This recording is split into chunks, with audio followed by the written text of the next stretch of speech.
তো দেশনেত্রী বেগম খালেদা জিয়া যখন এই যে মিথ্যা মামলার সাজা নিয়ে জেল গেটে গেছে, তখন কি হুইল চেয়ারে গেছে? হাঁটি গেছে। আর যখন বাইর হয়েছে তখন কিভাবে বাইর হয়েছে? তাহলে জেলখানার ভিতরে এই দেশের অবৈধ প্রধানমন্ত্রী নিশ্চয়ই কিছু অপকর্ম করছে,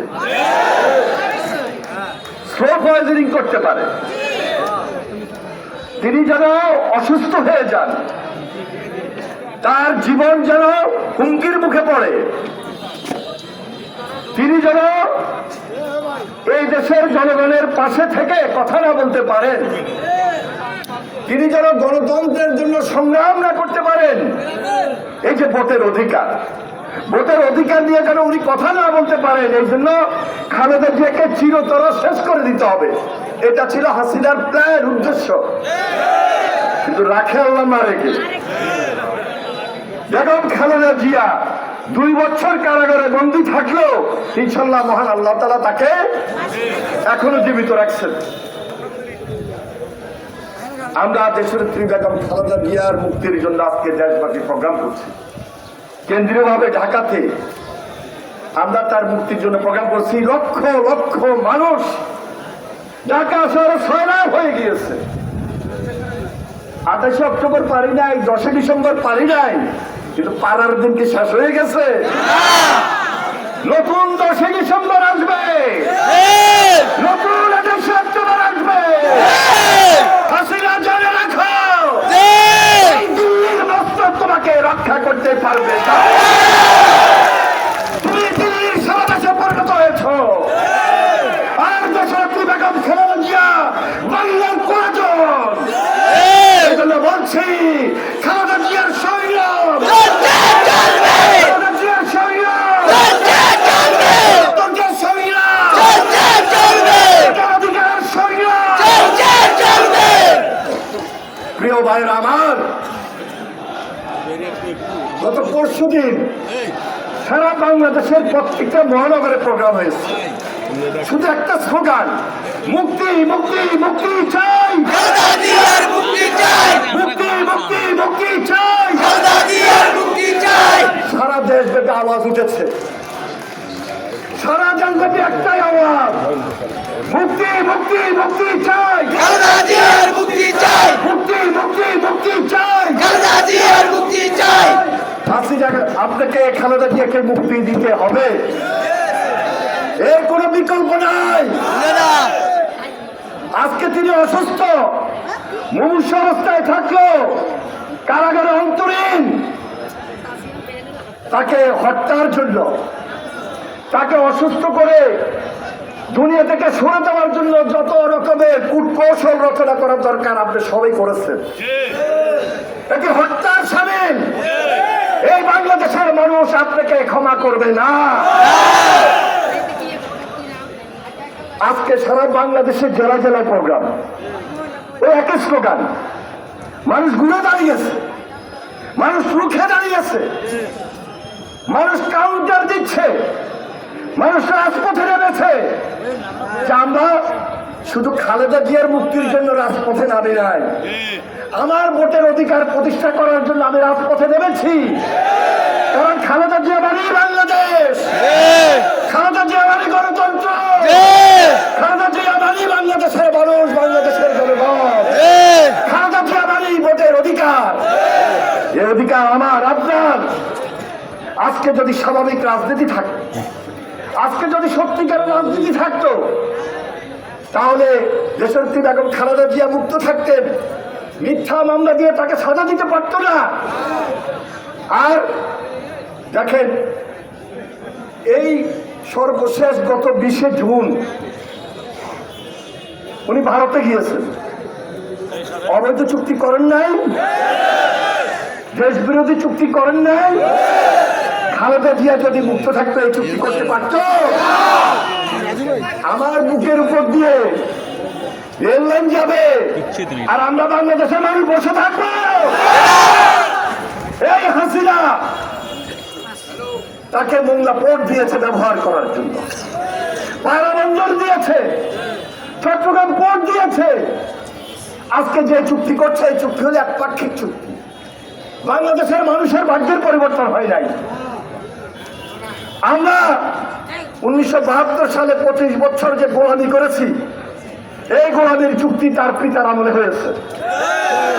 আজকে আবার 52 বছর পর নতুন করে গোলামি চুক্তি পার্মানেন্টলি করার জন্য আজকে এই ধরনের চুক্তি ভারতে গিয়ে করছে। বাৎসরিক 26 বিলিয়ন যে ব্যবসায়িক সুবিধা তারা নিচ্ছে, বাংলাদেশে মাত্র সুবিধা পাচ্ছে 2 বিলিয়ন। রেমিটেন্স ইন্ডিয়া যেটা পায় বাংলাদেশ থেকে 1, 2, 3, 4 নম্বর হলে বাংলাদেশ থেকে শোষণ করে টাকা দিচ্ছে। আমাদের বাংলাদেশের মানুষ আন্দোলন ছাড়া কিছু বুঝে না। আন্দোলন সংগ্রামের মধ্য দিয়ে আমাদের জন্ম।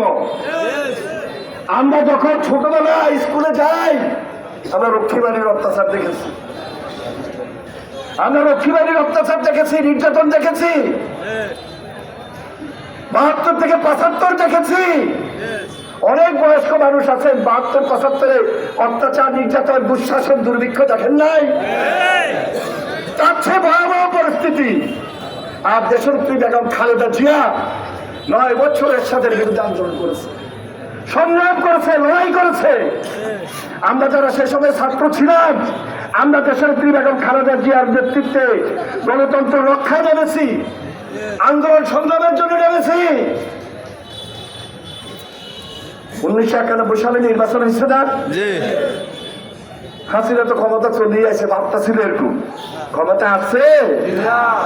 ক্ষমতা আসে নাই।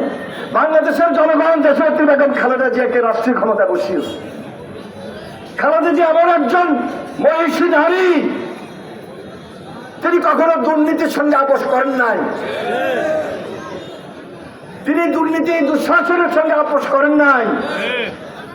আজকে যদি তিনি মুক্ত থাকেন, আজকে যদি তার মুক্তি আমরা নিয়ে আসতে পারি, তাহলে বাংলাদেশে টাকা পাচার হবে না, দুর্নীতি থাকবে না, আইনের শাসন প্রতিষ্ঠিত হবে, বিচার বিভাগের স্বাধীনতা থাকবে, ভোটের অধিকার নিশ্চিত হবে, জনগণের সরকার থাকবে। কিন্তু আজকে এই পার্শ্ববর্তী দেশ বাংলাদেশে যে সরকার রেখেছে, এটা হলো তাদের সেবাদাস, সব দিয়ে দিচ্ছে, সব দিয়ে দিবে। তাদের সঙ্গে স্বামী স্ত্রীর সম্পর্ক,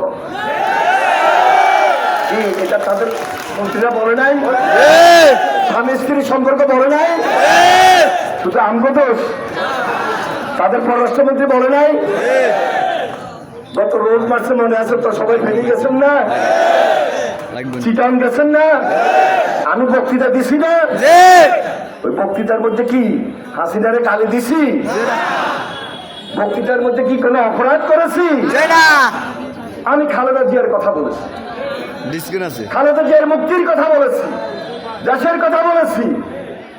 তার 5 দিন পর আমার গ্রেপ্তার করছে। আসলে বক্তৃতার জন্য গ্রেপ্তার করে নাই, গ্রেপ্তার করছে 28 তারিখে। জানো, হাসিনা বিরোধী, দেশ বিরোধী যারা চুক্তি করতেছে, দেশে যারা ভোটের অধিকার প্রতিষ্ঠিত করতে দিবে না, একদলীয় শাসন ব্যবস্থা তার বাপের আমলে করেছিল, আর এখন এক ব্যক্তির শাসন ব্যবস্থা করার জন্যই সেদিন তারা আমাদেরকে গ্রেপ্তার করেছে। শুধু আমাকে গ্রেপ্তার করে নাই, এই লক্ষ্মীপুর সহ হাজার হাজার নেতা কর্মীকে সেদিন গ্রেপ্তার করেছে, হাজার হাজার নেতা কর্মীকে গ্রেপ্তার করেছে, 30,000 রাজনৈতিক নেতা কর্মীকে গ্রেপ্তার করেছে, অত্যাচার করেছে, নির্যাতন করেছে, তাদের থেকে টাকা পয়সা পর্যন্ত নিয়েছে।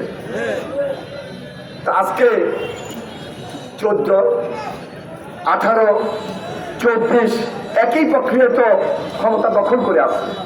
এই মস্তককে দখল করে যা যাওয়ার তাই আজকে পার্শ্ববর্তী দেশকে দিচ্ছে।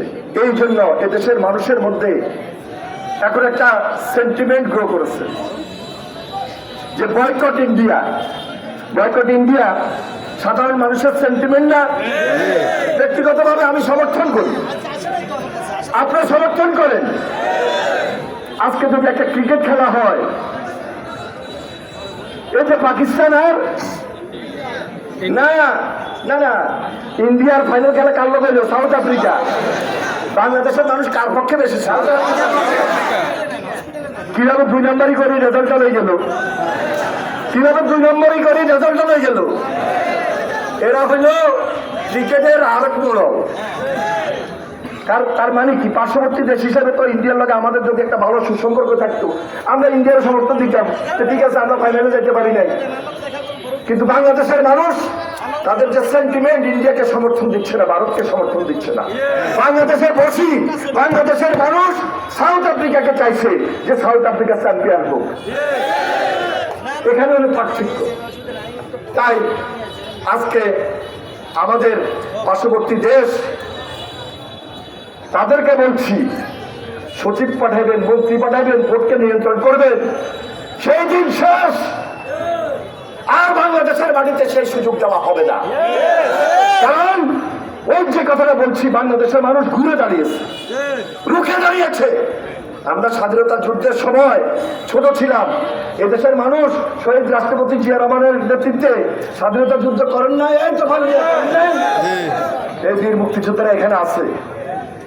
দেশের বেগম খালেদা জিয়া, তিনি একজন বীর মুক্তিযোদ্ধা। তিনি গ্রেপ্তার ছিলেন, জিয়া রহমান স্বাধীনতার ঘোষণা করে বসে থাকেন নাই, মুক্তিযুদ্ধ করেছেন এবং মুক্তিযুদ্ধে নামার জন্য সবাইকে আহ্বান করে রাজপথে অস্ত্র হাতে এই দেশে যুদ্ধ করেছেন। এই মহিষী নারীকে আজকে মৃত্যুর মুখে ঠেলে দিবেন, অত্যাচার নির্যাতন করবেন। দেশের বেগম খালেদা জিয়াকে বিদেশে চিকিৎসার জন্য যাওয়ার সুযোগ দিবেন না। অবিলম্বে দেশের বেগম খালেদা জিয়াকে বিদেশে চিকিৎসার ব্যবস্থা করুন, অবিলম্বে মুক্তি দিন। তা না হলে বাংলাদেশের পরিণতি শুভ হবে না। আমরা রাজপথে আবারও ঘুরে দাঁড়িয়েছি, প্রিয় ভাইরা আমার, আমি আর বেশি বক্তব্য দেব না। আমি তো সবসময় আপনাদের সামনে বক্তব্য দিই। আকাশের অবস্থা বেশি ভালো না। মেহমান একজন আসছেন, বিএনপির ভাইস চেয়ারম্যান, ওনার বাড়ি ফেনী হলো। উনি আমাদের অত্যন্ত শ্রদ্ধাভাজন। উনি বাংলাদেশের কৃষির সঙ্গে সম্পর্কিত, উনি আন্তর্জাতিকভাবে খ্যাত একজন আইনবিদ, উনি সফল ব্যবসায়ী। উনি আজকে আপনাদের সভাপতি, প্রধান অতিথি হিসাবে আমাদের মাঝে এসেছেন। উনি তার গুরুত্বপূর্ণ বক্তব্য রাখবেন। পার্শ্ববর্তী দেশ সম্পর্কে উনি ভালো জানেন, আন্তর্জাতিক বিশ্বের রাজনীতি সম্পর্কে উনি ভালো জানেন এবং বাংলাদেশের রাজনীতি সম্পর্কে উনি আমাদের সামনে আমাদের বক্তব্যগুলোর জন্য আমরা দীর্ঘক্ষণ অপেক্ষা করেছি এবং আমাদের স্থানীয় আমরা বক্তব্য দিই নাই, আমাদের যুব নেতারা বক্তব্য দেয় নাই, আমাদের ছাত্র নেতারা বক্তব্য দেয় নাই, তরুণ নেতারা বক্তব্য দেয় নাই, বিএনপির কোন ইউনিটের নেতারা আমরা বক্তব্য দিই নাই। কি দিছি? আপনাদের পক্ষে শুধু আমি দিছি। জেলা বিএনপির কোন নেতা বক্তৃতা দেয় নাই। আর আমার রায়পুর, রামগতি, কমলনগর, রামগঞ্জ, পশ্চিম, চন্দ্রগঞ্জ আর লক্ষ্মীপুর সদর পৌরসভা মিলে আপনারা যারা উপস্থিত হয়েছেন, আমি আপনাদের সবাইকে আন্তরিকভাবে মোবারকবাদ জানাই, ধন্যবাদ জানাই এবং অভিনন্দন জানাই। ঢাকা কলেজের বিপি ছোট ভাই, তার কথা না বললে নয়। সে আন্দোলন সংগ্রামে আমাদের সঙ্গে সবসময় ছিলেন, এখনো আছেন। আর আমাদের শাহজাহান সম্রাট, তিনি কৃষক দল করতেন। আমাদের প্রধান অতিথির সঙ্গে তিনি আজকে এসেছেন, আমি অত্যন্ত খুশি হয়েছি, আমরাও খুশি হয়েছি সবাই। আমি তাকে আন্তরিকভাবে মোবারকবাদ জানাই, ধন্যবাদ এবং অভিনন্দন জানাই। মহিলা দলের নেতৃবৃন্দ আপনারা এসেছেন, প্রিয় সাংবাদিক ভাইরা আপনারা উপস্থিত রয়েছেন। তাছাড়া আমাদের আবুল খায়ের ভূঁইয়া সাহেব, তিনি ফেনীতে আছেন। ফেনী না থাকলে লক্ষ্মীপুরে থাকতেন। তিনি জেলা বিএনপির সভাপতি ছিলেন, সাবেক সংসদ সদস্য ছিলেন। আমি যখন বললাম যে আমাদের মিটিং কেন্দ্রীয় নির্ধারিত লক্ষ্মীপুরে সমাবেশ, তো উনি সেই কারণে আসতে পারেন নাই, ফেনীতে থাকার কারণে। আশরাফুদ্দিন নিজাম সাহেব অসুস্থ, তিনি আপনাদেরকে সালাম পাঠিয়েছেন।